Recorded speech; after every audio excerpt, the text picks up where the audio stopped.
It's crossover Thursday time here on the LockedOn Giants podcast as Kevin Oestreicher, host of the LockedOn Ravens podcast, and I get you ready for this weekend's Giants-Ravens game at MetLife Stadium.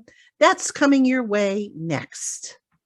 You are Locked On Giants, your daily New York Giants podcast, part of the Locked On Podcast Network, your team every day.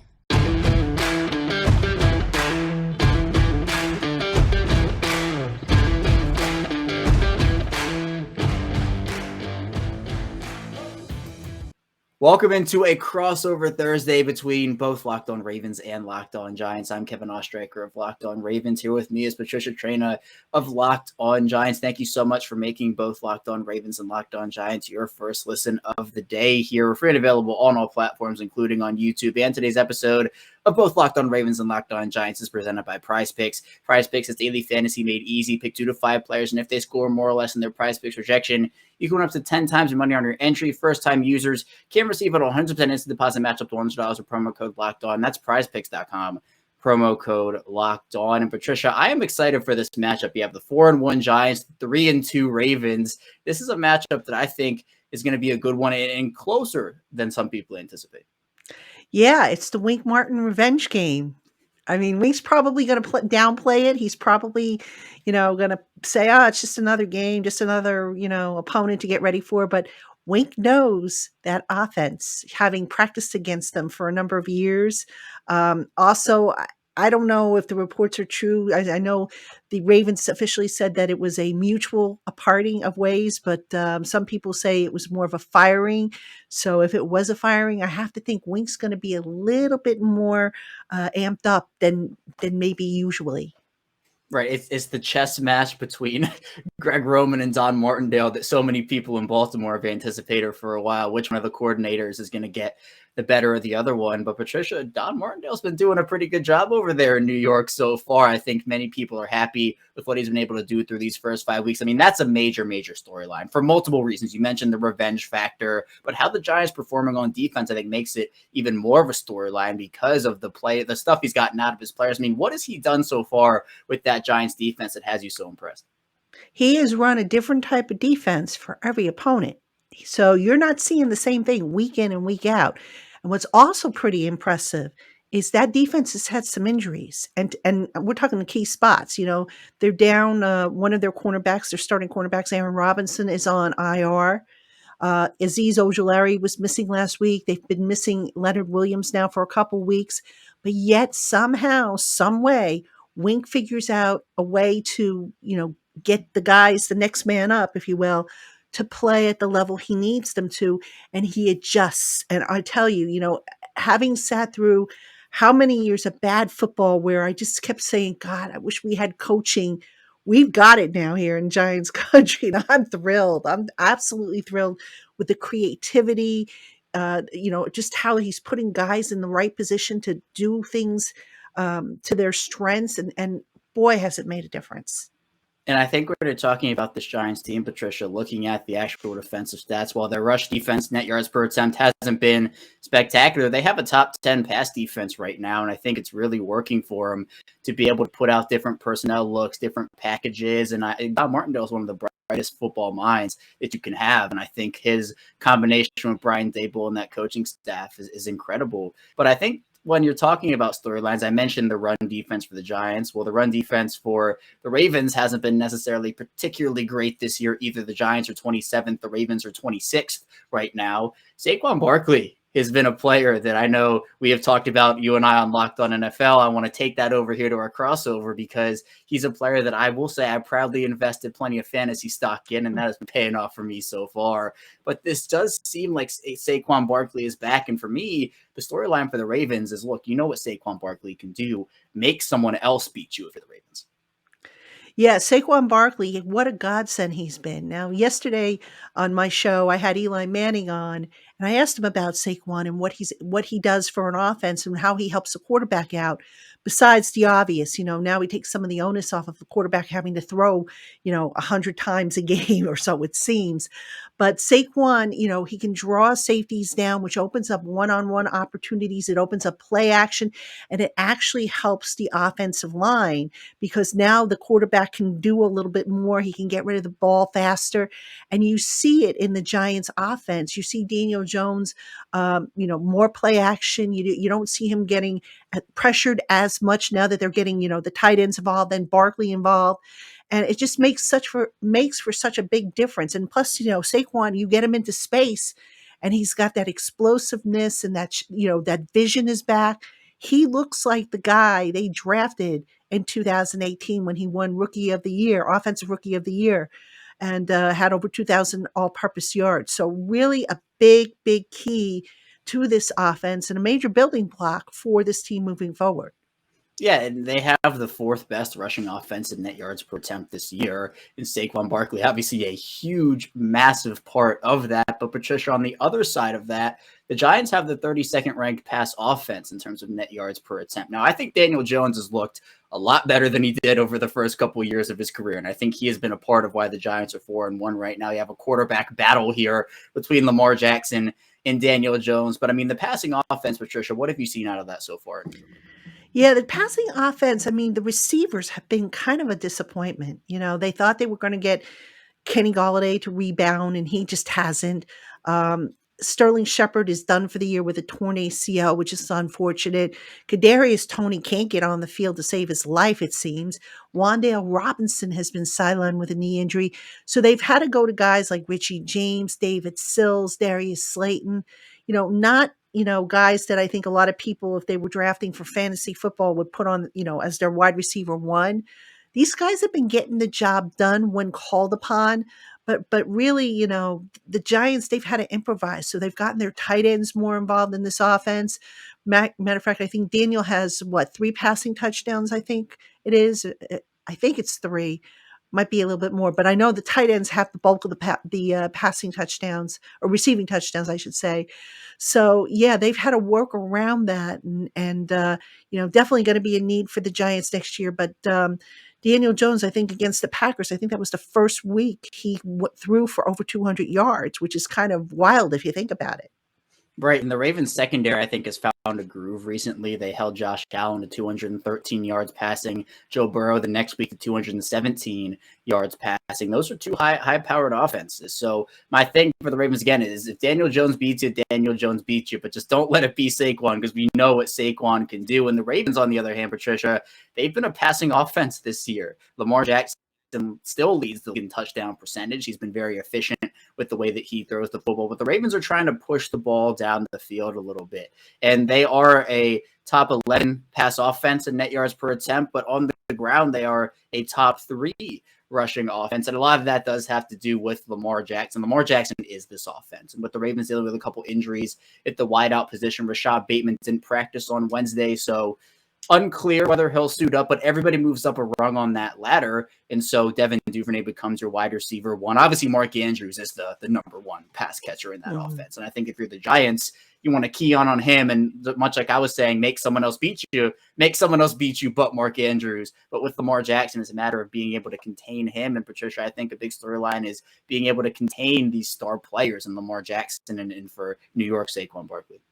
Yeah, absolutely. I think with Lamar Jackson, I would not be surprised if the Giants put a spy on him. I think, a lot of teams do that when they face Lamar Jackson because he can burn you with his legs. So you want to, force him to beat you with his arm. And, he's a very good passer, don't get me wrong. But I think if you can take away the running aspect of it, you give yourself more of a fighter's chance of winning the matchup against him. Right, and I think for Lamar, there's definitely an emphasis this year on what the Ravens have been able to do, pushing the ball down the field. But a key part of this, and we'll talk a bit about more of this when we get into the second segment, is the ability for Lamar against the blitz. He's been a lot better against the blitz this year. And when we're talking about key matchups, you can almost talk about Lamar Jackson versus Don Martindale, and it's a big one. So we'll talk about that in the second segment and more here on both LockedOn Ravens and LockedOn Giants. So be sure to stay tuned. Still a ton of content to dive into on both of the respective shows. But first, I do want to tell you a bit about SimpliSafe. And here's a sports analogy for you. When it comes to burglars, your home is like the end zone, and you're the absolute strongest defense you can muster. This is why so many people trust SimpliSafe home security. At SimpliSafe, your safety is the only thing that matters. It's cutting-edge technology powered by 24/7 professional monitoring agents who always have your back, so you always know your home is safe. And with 24/7 professional monitoring, SimpliSafe's agents call you the moment a threat is detected and dispatch police or first responders in an emergency, even if you're not home or can't be reached. SimpliSafe blankets your home in protection with advanced sensors for every room, window, and door. They have HD security cameras for inside and outside your home, and also there are smarter ways to detect motion that only alert you when a threat is real, and even hazard sensors that instantly detect fires, floods, and other threats to your home. So customize the perfect system for your home in just a few minutes at simplisafe.com/LockedOn NFL. Save 20% on your SimpliSafe security system when you sign up for an interactive monitoring plan to get your first month free. Visit simplisafe.com/LockedOn NFL to learn more. There's no safe like SimpliSafe. We're back. Our second segment of LockedOn Ravens and LockedOn Giants. Kevin Oestreicher still here with Patricia Traina. And I kind of teased it in the first segment, Patricia, but what the key matchup, and honestly, this whole matchup goes back to Don Martindale in some way. And I talked about Lamar Jackson and how he's been much better against the blitz this year. A big storyline for Baltimore last year, that Miami game, right in the middle of the year, where Miami did cover zero, cover zero, cover zero, and the Ravens had no answer on offense. But this year, Lamar Jackson taking the short stuff, which I think is a blitz beater. When you have 6 or 7 guys coming at you, there aren't as many guys in the defensive backfield to stop that. So throw a quick pass to a receiver, see what he can do in some space. I think when you're talking about the Lamar Jackson versus Don Martindale chess match, or even if you want to go Greg Roman versus Don Martindale, beating the blitz is key there, I think 100%. Yeah, absolutely. And Don Martindale, it's funny. Last week against the Packers, everybody was like, "You like to blitz. Aaron Rodgers is going to pick you apart if you blitz him. So how do you strike a balance?" Well, Martindale came up with an answer, and the answer was to send 4. Don't send 5, don't send 6. Limit the number of times maybe you send a safety or a cornerback, and lo and behold, guess what? The blitz worked. They were getting pressure. I should say they were getting pressure with 4. So, Martindale exercise patience. Would he like to blitz probably more often? Absolutely. But he's also not stupid. He knows that, you live by the blitz, you die by the blitz. And, yes, they're going to get burnt here and there, but you can't be reckless in your planning of the blitz. So I think he's going to exercise a similar control, if you will, against Lamar Jackson in that offense, to try to get home with 4 or fewer, if at all possible, just to, collapse that pocket, push that pocket. Dexter Lawrence has been a big, and no pun intended, by the way, he's been a big factor in that. This is a guy who so far is playing lights out for the Giants. Big defensive tackle, can push the pocket, can get pressure, can move a quarterback off the spot. And really, that's what you want if you're the defense. You want to be able to move the guy off the spot. If you get the sack, great. But as long as you're, forcing him to throw the ball before he's ready, moving him off the spot, I think if you ask Don Martindale if he'll take that, he'll say absolutely. And it's so funny you mentioned the Giants getting pressure with 4, because in Baltimore, that was such an issue over the course of Don Martindale's tenure, where they just could not find ways to consistently get pressure with 4 guys. And I know so many people wanted them to get it. And they brought in guys like Calais Campbell and Derek Wolfe, and there's still inconsistencies in terms of the Ravens getting pressure with 4. But you mentioned Dexter Lawrence, Patricia. It's funny you mentioned him too, because I think another matchup here is Lawrence versus Tyler Linderbaum in the interior of that Baltimore offensive line that has been really, really good this year. Last year, the offensive line was a mess for the Ravens. So many different combinations. You had Alejandro Villanueva over at left tackle, and they were rotating guys in and out. But the guard center guard combination of Ben Powers, Tyler Linderbaum, and former Giant Kevin Zeitler, it's been phenomenal. And I think that Lawrence is a player that can definitely pose some problems on the interior. You mentioned how well he's playing this year.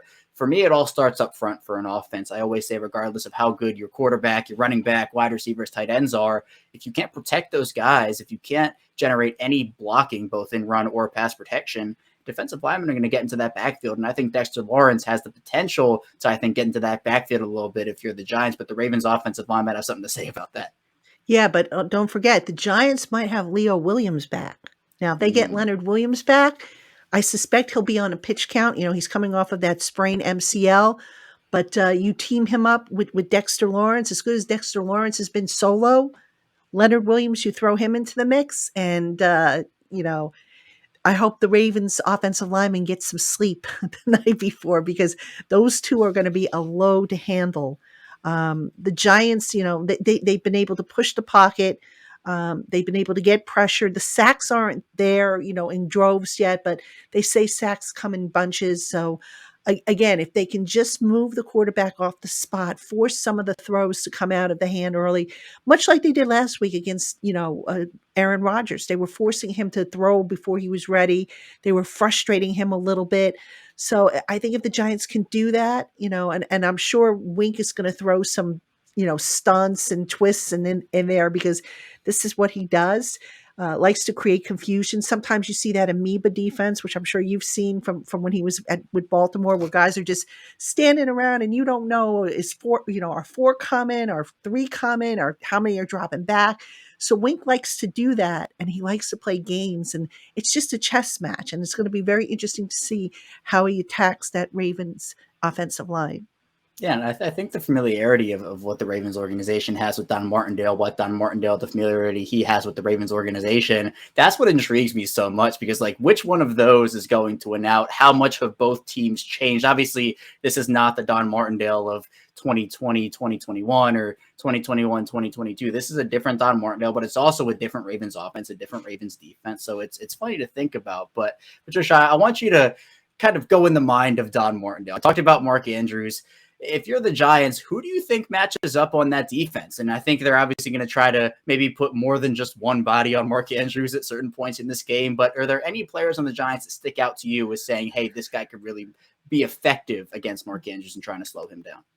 I wonder if they're going to bracket him. I mean, they've had Jalen Smith at inside linebacker, who has been a little bit better than what they've had as far as coverage goes. But I'm wondering if maybe Xavier McKinney might draw that role. There's also a possibility that Landon Collins, if he's ready, will be elevated to help with that. But I would say probably Xavier McKinney is going to be a guy to keep an eye on with Mark Andrews. Yeah, but you're right. He's a guy that he can, really break an offense, or I'm sorry, a defense. The Giants have had problems with covering tight ends in the past. Not so much so this year, but in the past. So, yeah, I'm thinking it's going to be a safety, and it's going to, maybe they play a lot of big nickel. I don't know, but they're going to have to account for Mark Andrews and not let this guy slip into the soft spots into the coverage and make the plays that he's capable of making.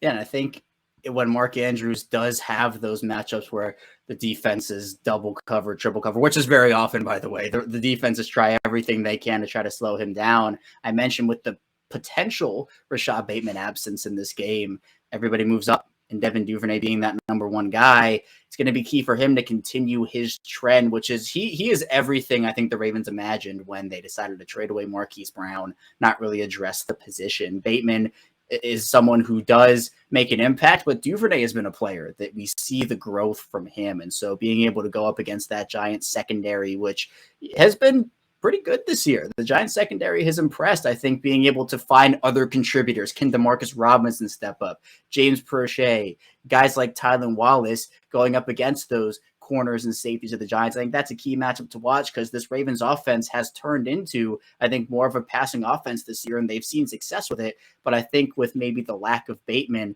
we have to see other guys step up. We saw it a bit against Cincinnati, but it was really Mark Andrews and Devin Duvernay. So my matchup is, can these Ravens receivers go up against those Giants corners and make an impact even without Rashad Bateman? Yeah, and you might not have a Dory Jackson. We don't know if he's going to play. I think he's going to play, but he's nursing a knee injury, and also he had a neck injury from the game against the Packers last week.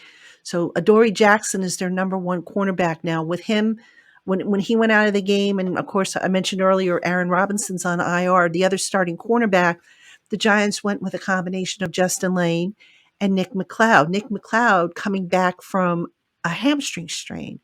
So the Giants, give a lot of credit to Jerome Henderson, who's the defensive backs coach. He has coached these guys up, and they haven't missed a beat. But they're really kind of thin back there. And I'm just hoping they don't have any more injuries because it's scary how thin they're becoming back there.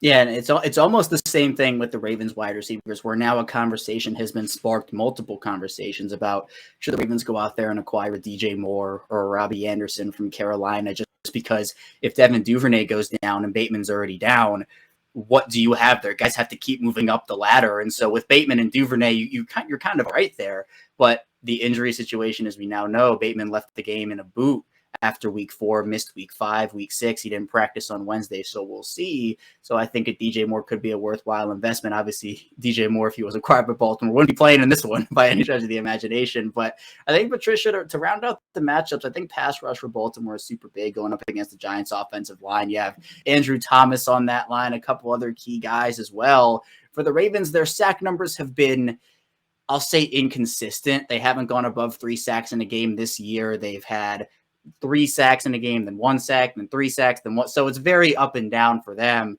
But I think Odafe Oweh, Jason Pierre-Paul, doesn't feel like Justin Houston's going to play in this one based off of just Wednesday's injury report. We'll see, though. But for the Ravens to get pressure on Daniel Jones, maybe force him into a couple of bad throws that could result in interceptions for guys like Marlon Humphrey or Marcus Peters. The Ravens have been a very high turnover defense this year. Now, losing Marcus Williams is a blow, but I think guys like Humphrey and Peters can carry the load till Williams comes back. Yeah, I mean, you mentioned Jason Pierre-Paul. It's funny, I was writing about him earlier today. Old friend Jason Pierre-Paul, who the previous Giants regime thought was done, and he went on to have a successful career with Tampa, and now he's with Baltimore. Still a very good pass rusher. I'm concerned about the Baltimore pass rush. I mean, you guys got a couple of good rushers on there, and the Giants' offensive line. The tackles have done a fairly good job. Andrew Thomas, the last 2 games, has pitched shutouts, not even a pressure. Um, Evan Neal is a rookie. I suspect he's going to get targeted a little bit more, but he'll probably also get some more help.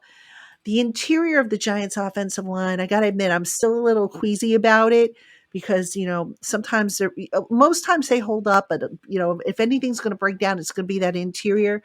So I'm just curious to see how offensive coordinator Mike Kafka allows to maybe reinforce that interior so that the pressure's not coming through. Yeah, and I think it's interesting because with the talent Baltimore has there, they actually got some good news on Wednesday as both Tyus Bowser and David Ojabo returned to practice. Now, I wouldn't anticipate either of those guys playing. Ojabo is probably definitely not going to be ready. John Harbaugh wouldn't rule out Tyus Bowser for Sunday. I think I might rule out Tyus Bowser for Sunday, but you never know with these things. And I know for the Giants and that turf monster over there at MetLife, maybe some Ravens fans don't want him out there on Sunday against the Giants just to maybe save him but it's a ramp up period. Baltimore's been very safe. You talk about Ronnie Stanley too, who came back against the Bengals. He was on a pitch count played. I think it was 22 snaps, looked very good. But for the pass rush for Baltimore, Odafe Oweh, Jason Pierre-Paul, those guys are going to have to step up and get consistent pressure on Daniel Jones if they want to be able to win this game. And coming up, we'll be talking about our predictions for this game, diving into who we think wins and wrapping up here on the show. So be sure to stay tuned. We still have a ton to talk about here.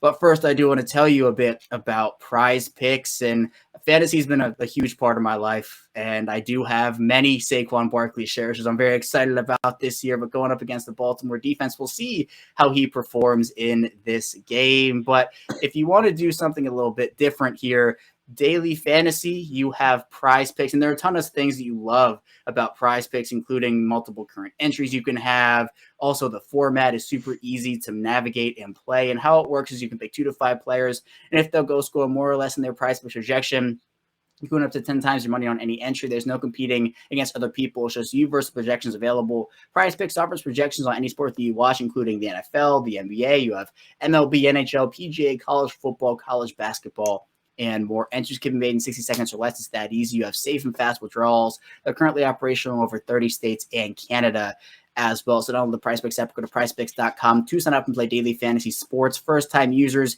can receive 100% instant deposit match with $100 with promo code locked on. That means if you deposit $100, Prize Picks will give you $100. You deposit $50, Prize Picks will give you $50. Don't forget to enter promo code locked on at sign up for an instant deposit match of up to $100.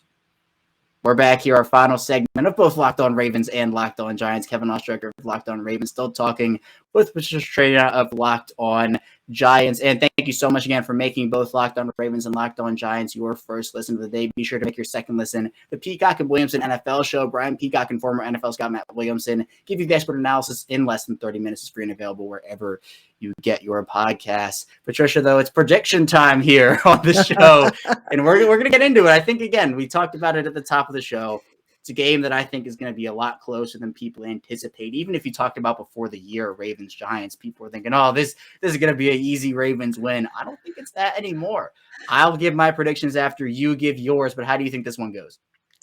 I did a radio spot earlier today, and I said to the radio host, every time I have made a prediction when it comes to the Giants, they have done the opposite. So for my Giant fan listeners out there, I'm going to pick the Ravens. I'm going to pick the Ravens. No, seriously. I think it's going to be close. Um, Lamar Jackson does concern me. Uh, the injury situation. As we record this, it's Wednesday, so it's still kind of early in the week. Still want to know a little bit more about who's going to be back, who's not. Um, I think it's going to be really close. I got to give the edge to the Ravens just slightly. The Giants, look, they got to get that passing offense in gear at some point. You see signs of it, but they haven't really been as balanced as you'd like them to be, statistically speaking. And I just think that the Ravens are going to hone in on Saquon Barkley, try to take him out. And there's only just so many times the Giants can figure out, how to get him free. So I got to give the edge to the Ravens a little bit here. Yeah, I'm going to go Ravens as well. And my reasoning is since the secondary has been able to settle in so much over these first couple of weeks here, week 4 and week 5, after a pretty rough start to the year outside of week 1, where they got torched by Tua in week 2, they got torched by Mac Jones and the Patriots in week 3. I've been very impressed with what they were able to do against Josh Allen and Joe Burrow. And when you have a team that has Marlon Humphrey and Marcus Peters, and they're playing at all pro levels pretty much here, the loss of Marcus Williams does impact things. That is a very big loss for them, but I think they have the safety depth to be able to keep the ship afloat, I'd say, until he's able to be back. But with how the Giants' pass offense has performed, I think that the Ravens secondary can shut that down and keep it shut down, and that will in turn allow them to focus more on Saquon Barkley and the Giants' run game. On defense, for the Giants at least, talking about the Ravens' offense, I think it will be closer there than people do anticipate. I think Don Martindale's done a great job there, but you do have what I do call the Lamar Jackson effect, and you have one or two of those plays every game where you're like, how in the world did this happen? Whether that is a spectacular throw, a spectacular run, he has those. So I'm going to go Ravens 27, Giants 23. I think it will be a close game and maybe even closer than the box score indicates, but I do think the Ravens get up for this game against, I think, what is now a very formidable opponent there in that NFC East division, Patricia, that looks actually very, very good this year. Yeah, and I think I saw a stat. Isn't Lamar Jackson like undefeated against the NFC? Yes, 12-0. Yeah, so I saw that. I mean, this would be a great week for that streak to end. But you know what? The Ravens defense, I think they're up there in turnovers. If I'm not mistaken, they have a lot of, I forget what the number is with interceptions, but they've been ball hawks there. So I'm a little concerned about the matchups there. I'm not so sure the Giants match up as well, but listen, that's why you line up and play the game. And I've been wrong before this season. I hope I'm wrong again. I'm kind of sticking with that George Costanza, opposite world here, whereas I say one thing and the Giants do the other. So Yes, it's the reverse jinx. I've done many reverse jinxes before, and so and I it's did that funny. all throughout 2011. I mean, I was so superstitious. I kept picking the Giants to lose games, including in the Super Bowl, because I was like, okay, they're winning when I pick them to lose. So maybe there's a little tiny bit of superstition in there on my part. Oh, I am superstitious as well. I totally understand it. It's tough to do it in the moment, but hey, then they get the win, and you're like, yes, I contributed to this. Like it was my reverse jinx that did this. So it's interesting because you're right. The Ravens have been a very high turnover defense this year. Last year they were in the bottom 4, bottom 5, bottom 3 in a ton of turnover categories. They're already 1 interception away from tying their 2021 total. They have 8 this year. They had 9 all of last year. Now, Marcus Williams was a big part of that. And so his loss is going to be an interesting one to see how the Ravens navigate it. But I do think that Daniel Jones could make a couple of throws that maybe he'd want to have back, especially if the Ravens can get that pressure. And I think that could be the momentum shifter in this game, where there's always that play or one or two plays where it clearly shifts the momentum one way or the other and can honestly change the entire outcome of a game. And I think with how close, Patricia, we're both anticipating this one to be, whichever side gets that one play where you can say, all right, this is the play you point to, I think that'll honestly decide the game here. And it comes down to it again against a Giants team that has far surpassed expectations this year, look really, really good, and they're in the thick of the playoff hunt right now. Yeah, hard to believe. I mean, look, we knew it was going to be a rebuild year, and there's still several pieces away, the Giants are. But Brian Dable has got this team playing. The coaching has made a big, big difference. You could see it, like I said, with the injuries. You could see it with how they're handling adversity. Matter of fact, as how they're handling winning, just such a it's like night and day. And I think it's going to carry them far, but it's not going to be able to erase some of the holes that they have on this roster. At receiver, like I mentioned, defensive back, specifically at cornerback. They need some additional pieces, I think, to really, really could push themselves into the conversation for playoffs. And one of those final matchups I'll give here, Patricia, John Harbaugh versus Brian Dable, the coaching matchup, the head coaching matchup. You have a veteran head coach in John Harbaugh, the rookie head coach in Brian Dable, but both very respected by their teams, it seems like. Yeah, absolutely. I think John Harbaugh's special teams background, Brian Dable with the offensive background. So it's going to be a nice little matchup. You mentioned, Greg Roman would be the matchup with Wink Martindale. So just a lot of good matchups here, not just on the field, but on the sidelines as well. And the Giants, they've been starting off slow with their games. If they can start off quickly, I think, they're going to give themselves a really good chance. You don't want to have to keep playing catch up every week if you don't have to. So I'd like to see the Giants start fast this week if they can. Yeah, and final question, Patricia. JPP looks great in Baltimore. Kevin Zeitler, same thing, some of those former Giants. Now, the Giants have a couple former Ravens over there right now. Tony Jefferson, beloved in Baltimore, someone who just embodies this city and obviously means so much still to the city and the organization. How's he looked? Some of the other Ravens too, maybe Tyree Phillips. How have those guys looked so far with the Giants? Yeah, so Tony Jefferson played last week. Looked pretty good. Right now, he's dealing with, I believe, a foot injury. So I'm not sure what his status is going to be for Sunday. And don't forget Jihad Ward. Jihad Ward is also with this team, too. He's been really underrated. I mean, Wink Martindale, I asked Wink about him a few weeks ago, and Wink said, any place I am, I want Jihad Ward with me. They call him Hottie, I guess. I don't know if they called him Hottie when he was with Yeah. the Ravens.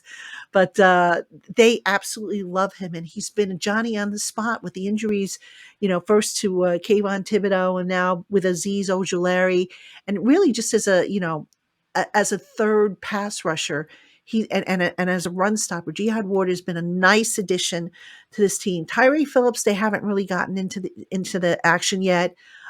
He's kind of been a reserve guy, maybe contributing here and there on special teams, but yeah, it's not surprising that Wink brought over some of his guys from his days in Baltimore and on that defense. And they've stepped up. They've helped the other guys with learning the system and playing faster. And it's just been really successful so far. Yeah, Drew Wilkins, one of those coaches who went Drew from Wilkins. Baltimore to New York. So the Giants definitely have some former Ravens. The Ravens have some former Giants. There are revenge factors all over the place in this game for both teams. And it's an exciting matchup for sure. Patricia, it's been great talking with you. I really appreciate you hopping on here with me. Again, a matchup that I think is going to be really good, really exciting, and a matchup between two good teams. Absolutely. I'm looking forward to it. Thanks so much, Patricia. Again, thank you so much also for tuning into this edition of both LockedOn Ravens and LockedOn Giants here on Crossover Thursday. When we get back here tomorrow, we'll be diving into our final episode of the week on your respective show. So be sure to stay tuned for that, and we will see you right back here tomorrow.